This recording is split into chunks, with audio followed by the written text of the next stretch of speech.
Deuteronomy 32. Give ear, O heavens, and I will speak. Let the earth hear the words of my mouth.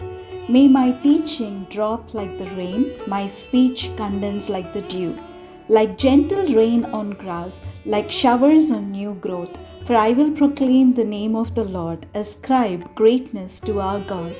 The rock, his work is perfect, and all his ways are just. A faithful God without deceit, just and upright is he. Yet his degenerate children have dwelt falsely with him, a perverse and crooked generation. Do you thus repay the Lord, O foolish and senseless people? Is not he your Father who created you, who made you and established you? Remember the days of old, consider the years long past. Ask your father, and he will inform you, your elders, and they will tell you. When the Most High apportioned the nations, when he divided humankind, he fixed the boundaries of the peoples according to the number of the gods. The Lord's own portion was his people, Jacob his allotted share. He sustained him in a desert land, in a howling wilderness waste. He shielded him, cared for him, guarded him as the apple of his eye. As an eagle stirs up its nest and hovers over its young, as it spreads its wings, takes them up, and bears them aloft on its pinions, the Lord alone guided him. No foreign god was with him. He set him atop the heights of the land and fed him with the produce of the field. He nursed him with honey from the crags, with oil from flinty rock, curds from the herd, and milk from the flock, with fat of lambs and rams, Bashan bulls and goats, together with the choicest wheat. You drank fine wine from the blood of grapes. Jacob ate his fill, Jeshurun grew fat and kicked. You grew fat, bloated, and gorged. He abandoned God who made him and scoffed at the rock of his salvation. They made him jealous with strange gods, with aberrant things they provoked him. They sacrificed to demons, not God, to deities they had never known, to new ones recently arrived, whom your ancestors had not feared. You were unmindful of the rock that bore you. You forgot the God who gave you birth. The Lord saw it and was jealous. He spurned his sons and daughters. He said, I will hide my face from them. I will see what their end will be. For they are a perverse generation, children in whom there is no faithfulness. They made me jealous with what is no God, provoked me with their idols. So I will make them jealous with what is no people, provoke them with a foolish nation. For a fire is kindled by my anger and burns to the depths of Sheol. It devours the earth and its increase, and sets on fire the foundations of the mountains. I will heap disasters upon them, spend my arrows against them, wasting hunger, burning consumption, bitter pestilence. The teeth of beasts I will send against them, with venom of things crawling in the dust. In the street the sword shall be reeve, and in the chambers terror. For young man and women alike, nursing child and grow old grey head, I thought to scatter them and blot out the memory of them from humankind. But I feared provocation by the enemy, for their adversaries might misunderstand and say, our hand is triumphant. It was not the Lord who did all these. They are a nation void of sense. There is no understanding in them.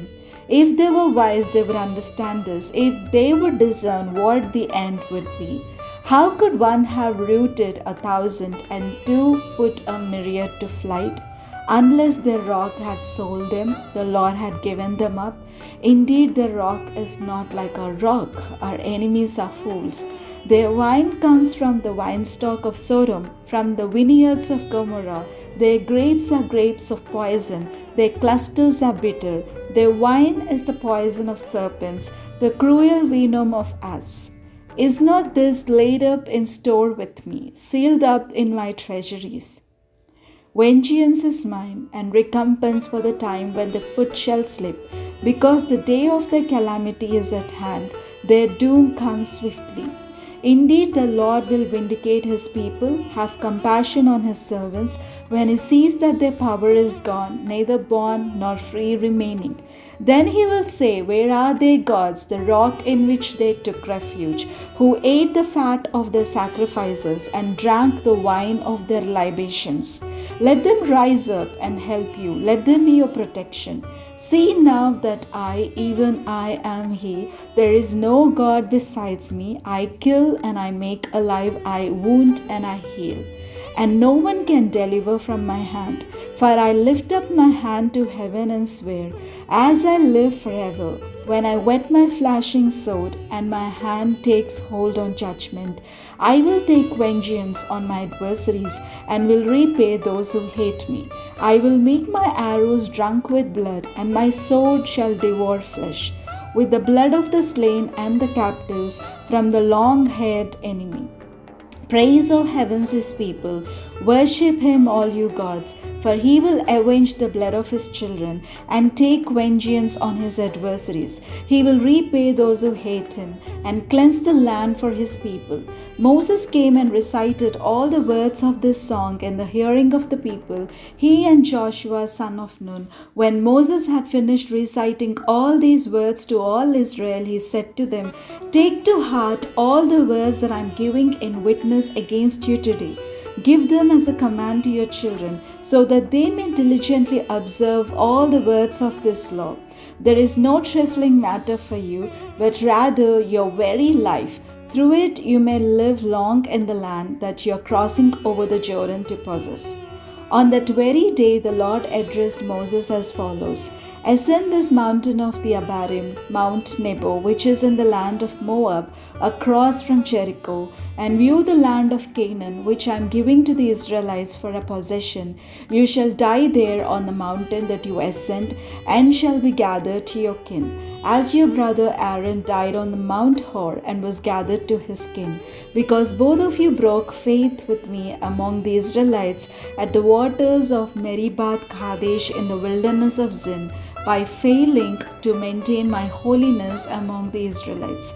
Although you may view the land from a distance, you shall not enter it, the land that I am giving to the Israelites. Deuteronomy 33. This is the blessing with which Moses, the man of God, blessed the Israelites before his death. He said, the Lord came from Sinai and dawned from Seir upon us. He shone forth from Mount Paran. With him were myriads of holy ones, at his right a host of his own. Indeed, O favorite among peoples, all his holy ones were in your charge. They marched at your heels, accepted direction from you. Moses charged us with the law as a possession for the assembly of Jacob. There arose a king in Jeshurun when the leaders of the people assembled, the united tribes of Israel. May Reuben live and not die out, even though his numbers are few. And this he said of Judah, O Lord, give heed to Judah, and bring him to his people. Strengthen his hands for him, and be a help against his adversaries. And of Levi he said, give to Levi your Thummim and your Urim, to your loyal one, whom you tested at Massah, with whom you contended at the waters of Meribah, who said of his father and mother, I regard them not. He ignored his kin and did not acknowledge his children, for they observed your word and kept your covenant. They teach Jacob your ordinances and Israel your law. They place incense before you and hold burnt offerings on your altar. Bless, O Lord, his substance, and accept the work of his hands. Crush the loins of his adversaries, of those that hate him, so that they do not rise again. Of Benjamin he said, the beloved of the Lord rests in safety. The high God surrounds him all day. The beloved rests between his shoulders. And of Joseph he said, blessed by the Lord be his land, even with the choice gifts of heaven above and of the deep that lies beneath, with the choice fruits of the sun and the rich yield of the months, with the finest produce of the ancient mountains and the abundance of the everlasting hills, with the choice gifts of the earth and its fullness, and the favor of the one who dwells on Sinai. Let these come on the head of Joseph, on the brow of the prince among his brothers. A firstborn bull majesty is his horns are the horns of a wild ox. With them he goes the peoples, driving them to the ends of the earth. Such are the myriads of Ephraim, such the thousands of Manasseh. And of Zebulun he said, Rejoice, Zebulun, in your going out, and Issachar in your tents. They call peoples to the mountain. There they offer the right sacrifices, for they suck the affluence of the seas and the hidden treasures of the sand. And of God he said, Blessed be the enlargement of God. God lives like a lion. He tears at arm and scalp. He chose the best for himself, for there a commander's allotment was reserved. He came at the head of the people. He executed the justice of the Lord and his ordinances for Israel. And of Dan he said, Dan is a lion's whelp that leaps forth from Bashan. And of Naphtali he said, O Naphtali, sated with favor, full of the blessing of the Lord, possess the west and the south. And of Asher he said, Most blessed of sons be Asher. May he be the favorite of his brothers, and may he dip his foot in oil. Your bars are iron and bronze, and as your days, so is your strength. There is none like God, O Jeshurun, who rides through the heavens to your help, majestic through the skies. He subdues the ancient gods, shatters the forces of old. He drove out the enemy before you and said, Destroy. So Israel lives in safety. Untroubled is Jacob's abode, in a land of grain and wine, where the heavens drop down dew. Happy are you, O Israel!